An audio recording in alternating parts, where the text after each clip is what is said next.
Willkommen alle zusammen und Servus von Bayern. Coming at you from Oktoberfest. Every autumn across Europe, people gather to eat, drink, give thanks for the harvest.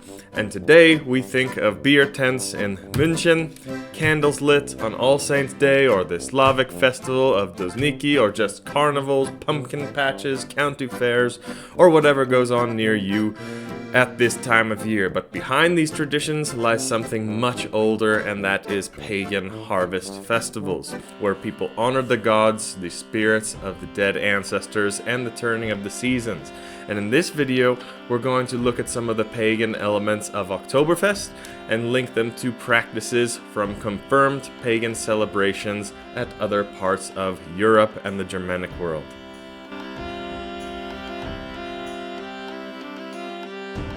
So guys, couple of announcements. The calendar, by the time this video is released, will be available on the shop, and that is going to go over all of the main holidays that we celebrate.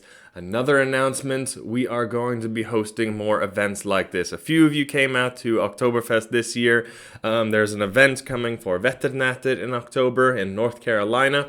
You can follow on Instagram or Patreon, completely free.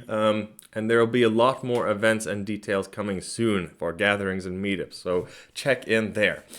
So I've done a ton of videos on Norse holidays and the pagan calendar. You can check those out for more depth here. So in many of these events, like Oktoberfest, have origin in recent centuries, long after pagan times, and the anti-pagan doubters get butthurt whenever you suggest something like this came before Christianity.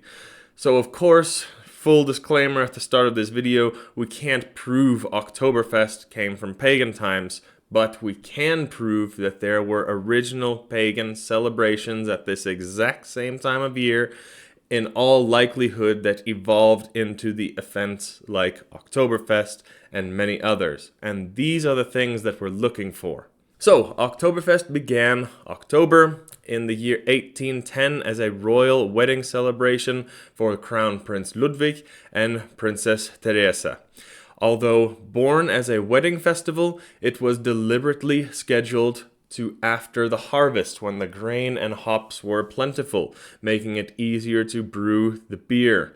We don't even have to talk about that. There are plenty of sources from Viking sagas telling us how much they drank at this time of year. It would have been called Vetternatter. But when we use the word Oktoberfest, of course that only refers to the German celebration in Munich. And it leads a lot of uneducated people to think that this is the harvest celebration at this time of year. This is just the one that everybody knows about.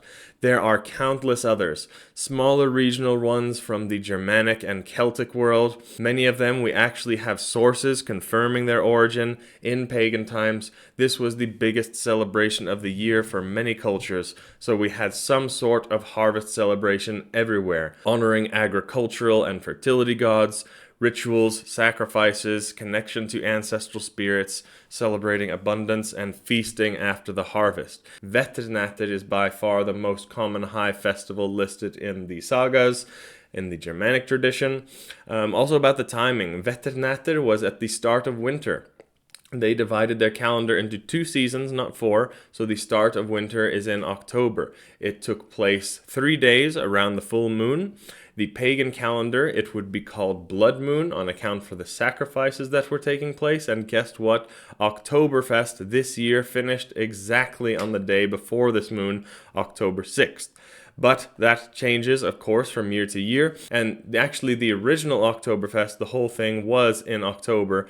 But in the 1800s, they changed it to a little bit earlier, taking place in September. Now, Vetternatter, or Winter Nights, as it is called in some Norse sources from pagan times, it's not just Norse, it's a common universal Germanic tradition. It was our new year, but we don't have any records of that name coming from continental Germanic Europe. We do have a parallel of it in England, when the Angles, Saxons, and Jutes, just Germanic tribes who brought it there. And we also have a law that was established by Odin when he came to the Germanic peoples, showing that this was law when he brought it to the people of the north, celebrating on this day. So it was 100% practiced in continental Germanic culture too. We just have clear written records of it from Scandinavia and not elsewhere. All we have are the oldest records of these Herbstfest traditions in Germany. So let's talk about some of those traditions. One, only beer brewed within Munich's city limits and in accordance with the Reinheitsgebot may be sold at Oktoberfest. Those beers are marketed under the protected designation Oktoberfest beer, like we have here. This is, I think, is my favorite one, but I'm gonna go around to the different tents and try it out.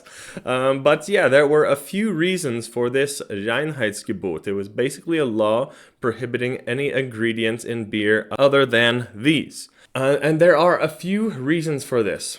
Most of them economic and kind of sneaky business practices controlling trade and the price of grains, but scholars have also noted a religious conservatism playing a role to it, to suppress the use of plants and herbs that were used in pagan rituals and brewing, such as groot, henbane, belladonna, wormwood. The rule also excluded problematic methods of preserving beer, such as soot, stinging nettle, and henbane. These are the types of substances added to beer and drinks, like mead, for pagan spiritual practices. Many suggest henbane and these substances were used by the berserkers and seeresses in pagan times to get him into this trance state. I can confirm, I have tried a couple of those things. But yeah, this would have been a time of year where beers, including psychoactive compounds, were drank in spiritual practices. What those could have been, we can theorize for, but we know that there was a hell of a lot of alcohol drunk at this time of year.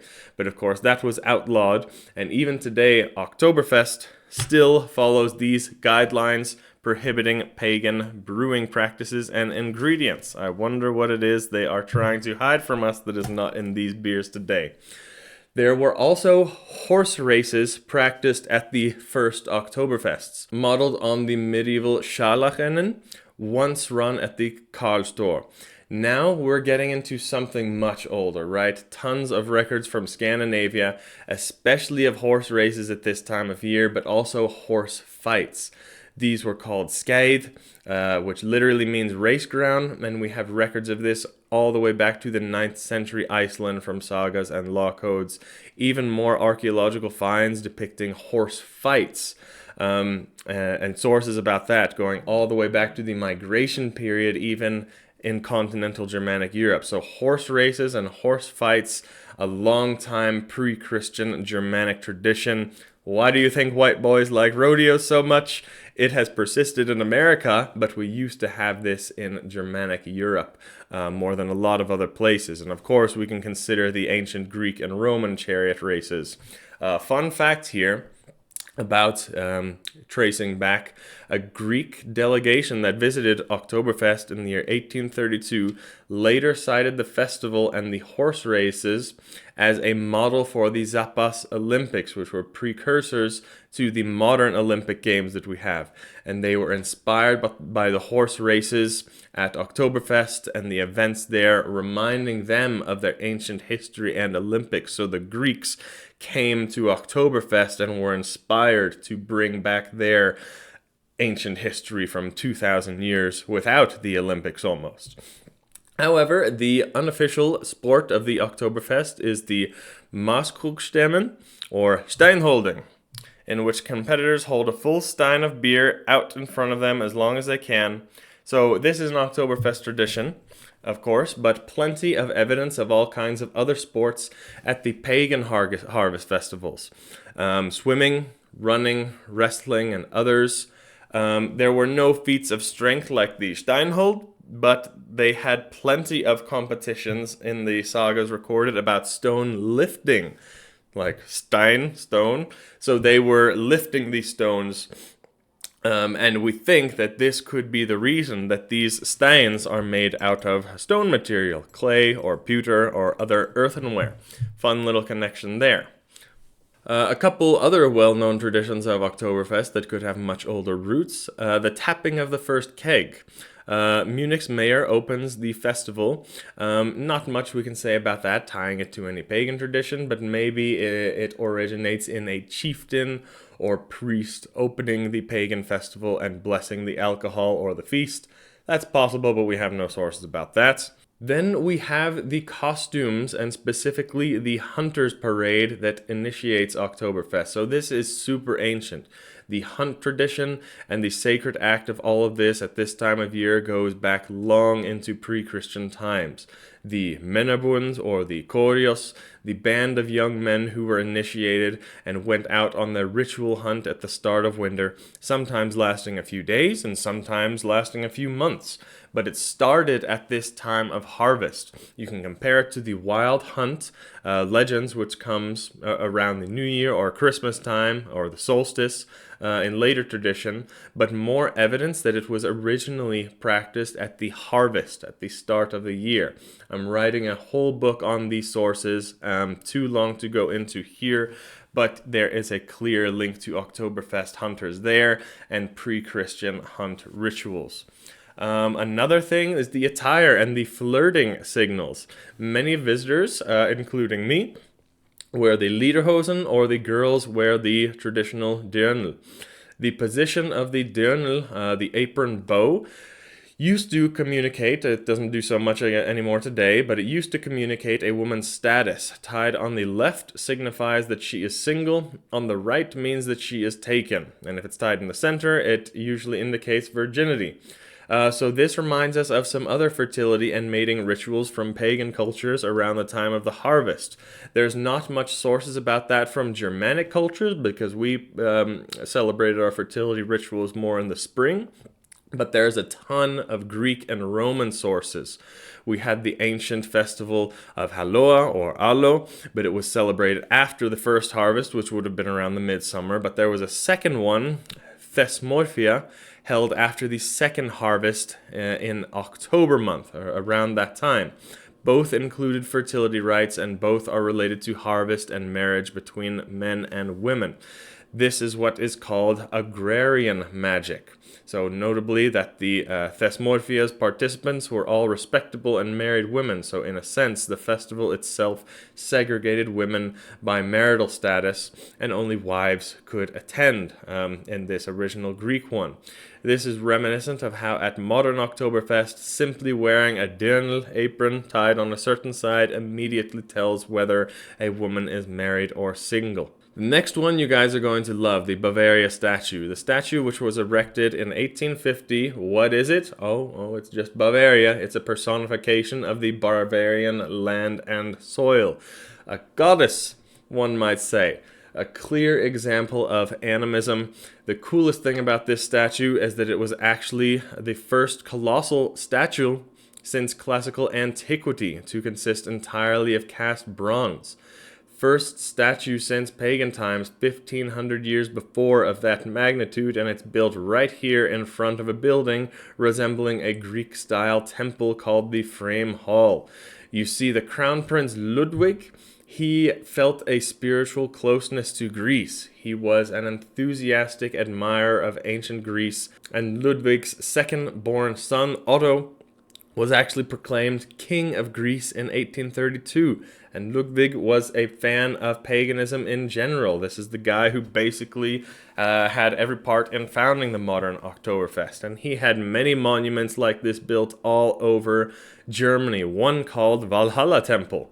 It doesn't mean a lot for the origins of the festival, but incredible how its founder has his fascination in the pagan roots of his ancestors' religion 1,000 years before. Next Oktoberfest tradition, ein Prosit der Gemütlichkeit. So the famous toast is a toast to cheer and good times, basically. It repeats every 15 minutes in the tents.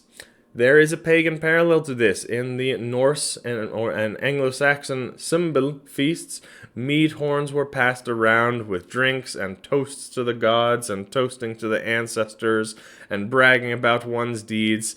And the veternater, they had a sacrifice and they toasted for a good year to come. At the same time of year as this, again, these rituals were so associated with paganism that early Christian synods banned drinking horns. Modern Oktoberfest toasts with raised steins and the Ein Prosit echo this communal drinking rite, even if the participants no longer know or think about the gods or ancestors when doing this. It is pretty much identical to what would have been done during pagan times. So that's about it. Though young in its modern form, Oktoberfest carries the DNA and remembrance of much older traditions: harvest abundance, ritual, drinking, fertility, communal, thanksgiving. But this is not the only one. This is just the biggest one. There are all these festivals all over Europe called different things. And it is just like I said, we don't have sources from pagan times telling us, oh, this is where Oktoberfest started. No, we're not going to find those. The point is that pagans had these harvest celebrations. They continued these harvest celebrations and traditions all the way up until the 1800s when Oktoberfest was founded. So even though Oktoberfest is not pagan, we can call it, echoes its pagan ancestors of all these harvest festivals all over Europe. So that's all for today. Hope you guys enjoyed. Follow along closely on the other social media platforms or Patreon, because like I said, next year is going to be a big year for events and gatherings and experience it all for ourselves. But that's all for today. Vi ses nästa gång.